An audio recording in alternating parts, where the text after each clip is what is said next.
Arizona lawmakers reach a deal on the budget. We had a little more money than we had last year. We have the first structurally balanced budget since 2007. We were able to put dollars into K-12 education, into universities, into child safety, into a veterans home. A one-on-one interview with Governor Doug Ducey. One of the most successful companies in the world that could go wherever they want, and they chose Tucson. It's going to be in the heart of downtown. It's the biggest deal in the last 25 years. Plus a different line of questioning. We're getting to know the governor. This is Arizona Week.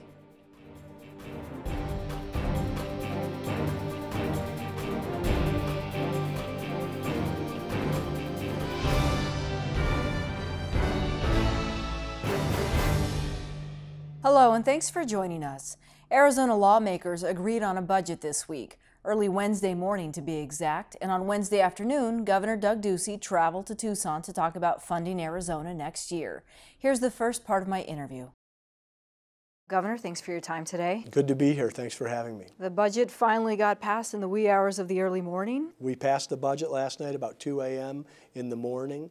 We had a little more money than we had last year. We have the first structurally balanced budget since 2007. We were able to put dollars into K-12 education, into universities, into child safety, into a veterans home. So it was a positive budget. We still live within our means, but we're investing in the state of Arizona. What are you most proud of when you look at this budget and what the Democrats and Republicans were able to put together? Well, what I'm most proud of is not only are we able to live within our means, not only are we able to improve the tax environment in the state of Arizona, but we're able to put money where it's most needed, and that's K-12 education. This is supporting our kids and our teachers inside the classroom. But beyond the budget, I'm most proud of Prop 123. It's going to be on the ballot May 17th. Early ballots were mailed about 2 weeks ago. It's a green envelope. So I'm really encouraging people all across the state to vote yes on Prop 123, to return those ballots, tell their friends and neighbors, make sure they understand what the facts are, and then go to yesprop123.com if they have any questions. Before we really delve into 123, because I want you to explain it, but when we talk about money for education, it's $181 million? 181 additional dollars over and above Prop 123 in this year's budget. Okay. What is typically the mandate for education? Isn't it like 131? So.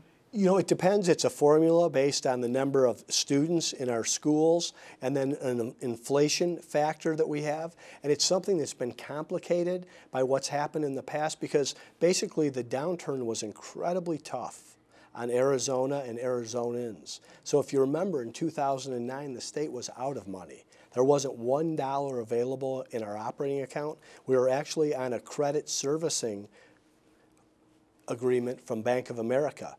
$730 million in credit to pay teachers or fill potholes or provide any essential state service. We had no money in the rainy day fund. If you fast forward to today, we have about $2 billion in cash in that operating account, $454 million in a reserve account earning interest, and we're living within our means. Now what Prop 123 does is takes advantage of the state's land trust that exists to benefit K-12 education, takes supplemental dollars that we have in the budget, settles a years-long lawsuit, allows us to put this money into the classroom, pay our teachers more money, provide more resources. It has accountability, and it's constitutionally protected. But it's up to the voters. They need to vote yes if they want to see this happen.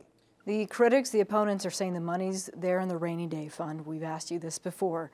Why aren't we just taking it out of that fund? Well, one, the rainy day fund's got $454 million. Sounds like a lot of money, and it is, but in state government, it's just not that much. And it wouldn't fund next year and the year after. If we pass Prop 123, we'll have consistent and predictable funded millions and billions of additional dollars, again, without raising taxes, and they'll be constitutionally protected.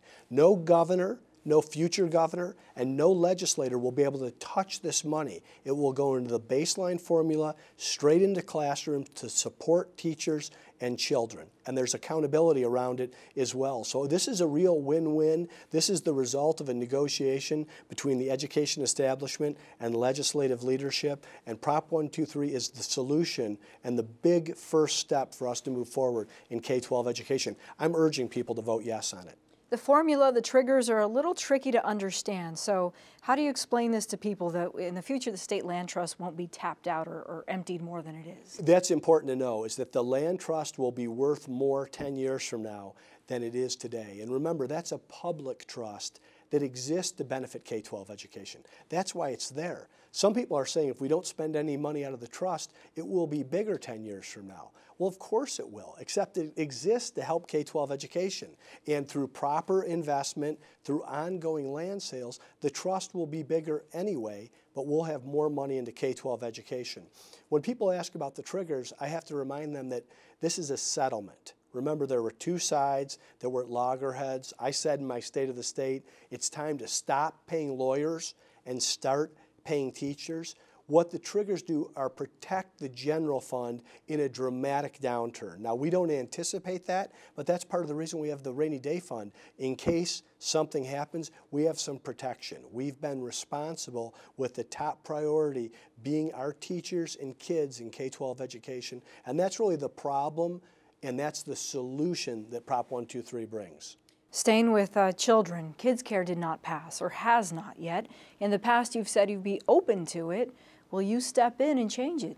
We are open to it, and I want to talk to you about, you know, we talked a lot about the downturn and how bad things were in the past, and I think it's important that people remember that. That's why I like to talk about $181 million additional dollars, $130 million additional dollars into the Department of Child Safety, $10 million additional dollars for a veterans home. These are the competing things. These are the things we were able to fund. We have children as the highest priority in our state. We have over 18,000 that are in the care of the state and the Department of Child Safety. That's why I always say thank you to adoptive parents and foster parents and court-appointed special advocates. But we have not been able to fund every request that we have. We're going to continue to work through this legislative session. I have been open-minded to this, but in terms of the budget, this is the budget that we have today. Some people see this as these are federal dollars. Why can't we just take them as the state of Arizona? Why can't we? Well, there are federal dollars, and then there are perverse incentives that have put the state in a position where it's been on the hook for tens of millions of dollars. That's why we're trying to make every decision going forward in the light of the hole that we just dug out of, knowing that the federal government can change the rules and pull the rug out from underneath the state. So we are working with the proper departments to have more information as to what's possible. So Kids Care is not completely dead on the table in Arizona? In the budget this year, and really for this session, I do not want to raise expectations at all on this. We're not done with this session, but this is not something, given the other higher priorities around K-12 education, Department of Child Safety, Veteran Services, that we've been able to address. Every other state in the country has Kids Care. Why not Arizona? Our downturn was so tough, the state actually had to stop this S-CHIP program. It was incredibly brutal. What we want to do is make sure that when we're providing a service, that we can provide it predictably and consistently over time before we bring people into those pools. That's what the desire is here, and it's really the attitude that we want to come at this from a responsible way while taking care of the top needs in our state and the highest priorities, but not to put something out there that has this perverse incentive from the federal government that we may not be able to fund going into the future. Later in the program, we'll fact-check some of what the governor said when it comes to dollars spread across the state. Delving a bit deeper now, though, into the budget, here again is Governor Ducey. Higher education, you've restored some money.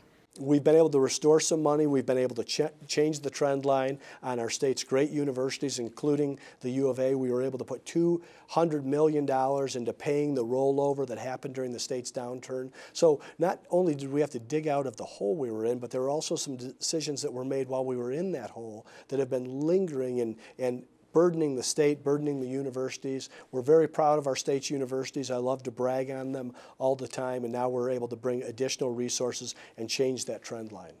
What is a freedom school?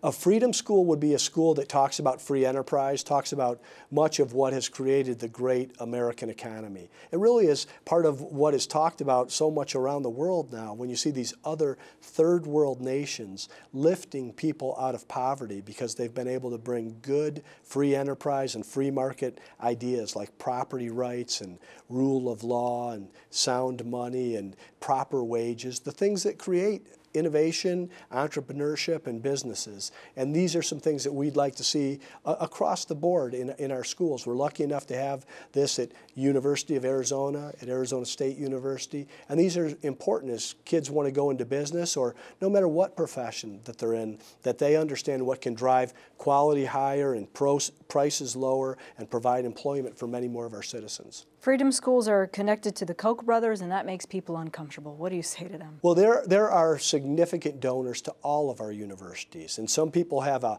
heart for the medical school, some people have a heart for different services that are taught inside our schools, and others have a heart for our free enterprise system, for our capitalist system of economic development and growth. So I think that this is normal and customary for universities, especially public universities, across the country, and it's a positive that we have a diversity inside our universities and a diversity of thought. That's what a young person should be exposed to, and then they make up their own mind. Arizona is still open for business. A big deal reached this week. Tell me about that. Well, we have been able to bring Caterpillar to southern Arizona, 600 new jobs, $600 million plus in economic development. It was a competitive situation against other states and other cities. I think that Tucson and Pima County in southern Arizona should be incredibly proud. I want to say thanks to the Arizona Commerce Authority. I want to say thanks to Mayor Rothschild in the city of Tucson,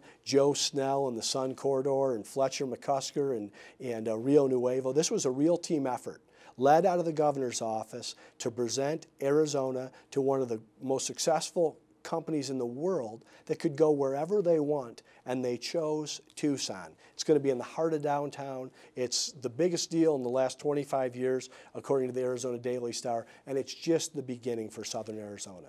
Why did Caterpillar come here? Is it the proximity to Mexico, some of these tax breaks you talk about? Well, it's a combination of things. Of course, a favorable tax environment is important to any business or any family. But I think our relationship with Mexico on the southern border, the trade relationships that we've been able to build not only with their national government, but also with Claudia Pavlovich in Sonora, and then the quality of life in Arizona. We know this is a great place to live, work, and play. 70% of our adults moved here from somewhere else. So Caterpillar got in the position of looking at several different competitive places. They chose Arizona. We've been able to land Apple, Google investments, Uber investments at the University of Arizona. So we're winning many of these. I'm sitting at the table in these discussions, encouraging our team to make sure that we make the proper adjustments so that we're not only a great place for citizens and taxpayers to live, but for businesses to relocate. Recently, a report came out and said the tax cut's not exactly maybe what you had hoped or what the numbers had expected to be. How do you respond to that? Well, I look at the budget in its totality. I mean, I have to, as governor, think of all the people in every part of our state. We have been able to improve our tax situation. I mean, we just landed Caterpillar, so I'd say we're going in the right direction. At the same time, we have needs in our K-12 education system. Our universities need some dollars. The Department of Child Safety, these are the children that are in the most vulnerable position in the state. So it's always a balancing act of what's right for our citizens. So I want to focus on our business environment, but it's not just our business environment. It's got to be the quality of life for all of our citizens in every part of our state. So I'm proud that we've been able to improve the tax situation, and as we grow our economy, we may have further opportunity to do that. $26 million for Border Strike Force. Why is that so important when the federal government is here and maybe can do the job itself? The federal government has neglected the border. I think anyone will tell you that in southern Arizona. And we have drug cartels and human trafficking in a wide open and unprotected southern border. Now, we have reached out to partner more closely with the federal government. We learned we could work together during the Super Bowl 2 years ago. We've also reached out to our county sheriffs to partner and bring law enforcement assets together to focus on the bad guys, the drug dealers, the human traffickers. But these are things that are happening in Arizona, and we've all read about the heroin epidemic and opioids that are all across our country. Many of those are coming through our southern border. I think as governor of the state of Arizona, with public safety as a #1 priority, that we need to provide law enforcement the resources they need to protect our citizens. There are people who are sitting at home watching this interview and thinking about the issues that affect them and their families and their pocketbooks. What do you say to them after this budget is delivered and we start to move forward? Well, I would say if you look at this budget, the fact that we had additional dollars, the fact that we were able to live within our means, that we improved the business climate, and we have proof of that with Caterpillar coming to southern Arizona, that we were able to put significant funds into K-12 education to support our kids and teachers, and with the hope of Prop 123 passing in just a few weeks, we'll have $230 million additional dollars for K-12 without raising taxes. Arizona is on the rise. We're headed in the right direction. We're working with a broad coalition to do what's right for all the citizens of our state. I'm thankful to be the governor of the state of Arizona, and we're going to stay focused on making this the best place in the country to live, work, go to school, and do business.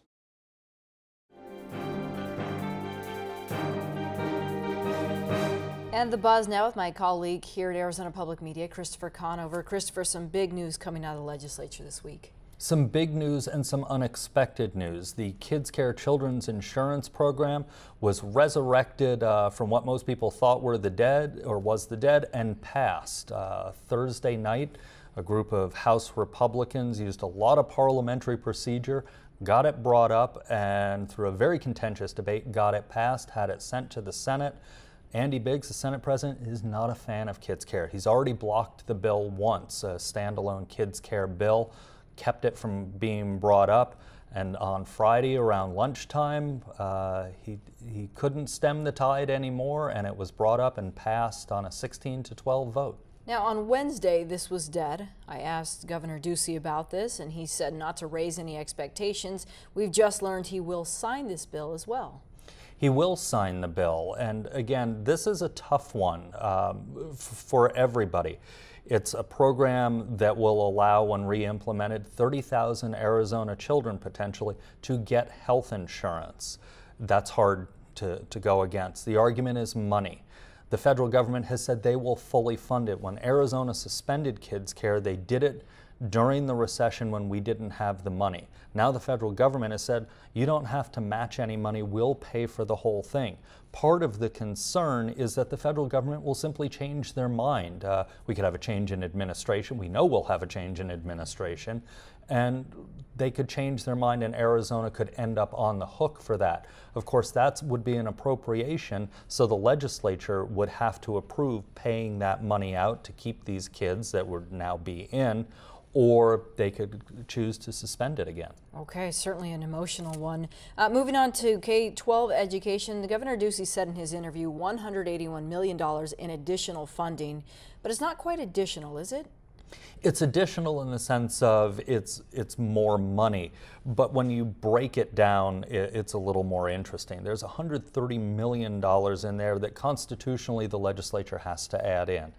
Then the budget, as it was originally presented by House and Senate leaders and with the governor's agreement, had a new funding formula in it where some schools would lose money due to changes in enrollment and things like that. A group of House Republicans stood up and said, we won't vote for this, and they stalled the budget vote for a week.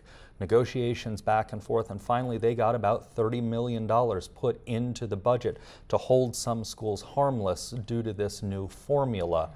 So there's $160 million of that $180 million right there. Okay. Prop 123, the special election on May 17th. If it passes, how much more money goes into education? If it passes, it works out to $300 a year per student. So every child sitting in a desk is worth an additional $300 million in the fund, or I'm sorry, $300 each in the funding formula. Over the 10-year life of Prop 123, if it passes, that's about $3.5 billion. Okay, if it does not pass, how does this change the funding? If it doesn't pass, it becomes very interesting. Obviously, the $3.5 billion isn't there, but Prop 123 was put up as a settlement to a lawsuit. When the legislature stopped paying inflation payments during the recession, the Cave Creek School District, on behalf of school districts, sued and said, you have to pay that. The courts ruled that the state does have to pay that. And the question then became, how does the state pay it? The answer eventually became Prop 123. So if Prop 123 doesn't go through, that ruling still stands, and the state will have to figure out another way to pay it. Okay. Higher education, some of the semantics we're hearing again, more money, but really it's restored money, and this was money that was taken last year. Exactly. $19 million in the state budget to the 3 state universities through the Board of Regents. It's what they call one-time money. It's one check they're writing. The legislature said don't look for that $19 million next year. It's just this year, and it's to make up for some of the funds that have been cut in recent years from the universities. Democrats tried to amend the budget to add another $81 million for a total of $100 million to really fill in those cuts. Those efforts were rebuffed, so it's just 19. Okay, we heard about freedom schools, and as we understand it, that philosophy is currently in 2 universities in Arizona. Freedom schools deal with economics, and there are 2 of them, one at ASU and one at the University of Arizona. These schools don't give a degree, like the journalism school gives a degree, the law school gives a degree, the medical schools give degrees. This is not a school you would be part of to get a degree. It is simply economic philosophy, and it's fairly libertarian. It was originally funded by the Koch brothers. Now the state is kicking in $5 million in the coming fiscal year that will be split between ASU and the University of Arizona to keep these schools going. Okay, this week Governor Ducey talked a lot about Caterpillar relocating or moving an office to the Tucson area.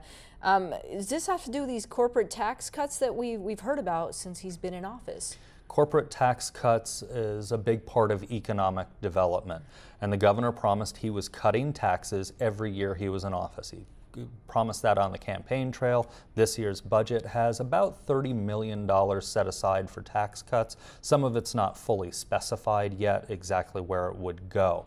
The JLBC, which is the legislature's nonpartisan budget study arm, if you will, came out with a report this week, and it said those corporate tax cuts will result in about $350 million fewer dollars over time in the state coffers. Even Don Shooter, who is a conservative Republican Senate appropriations chair, said, we've been very good about cutting our spending in recent years. We need to begin to look at revenue. We may be cutting revenue a little bit too much. This is a philosophical argument. The budget this year is settled and has tax cuts in it. Arizona has one of the lowest corporate income tax rates in the nation.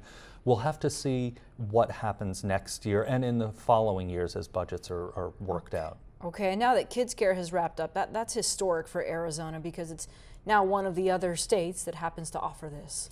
We were the only state not offering a children's health insurance program. The governor, as you said, has indicated he will sign it when he gets it, so we now join the rest of the nation. All right, very interesting, a lot to get to, and hopefully the session wraps up by next week. Christopher Conover, thank you for your analysis.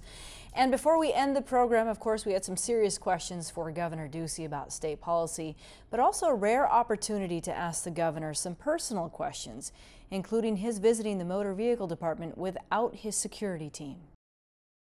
I will secret shop. I secret shopped the MVD. I heard that the wait times were too long to get a license. So when you're governor, I had to renew my picture on my license. They were going to help me out, do a special picture for me. And I said to my team, you know, I just want to go in as a citizen.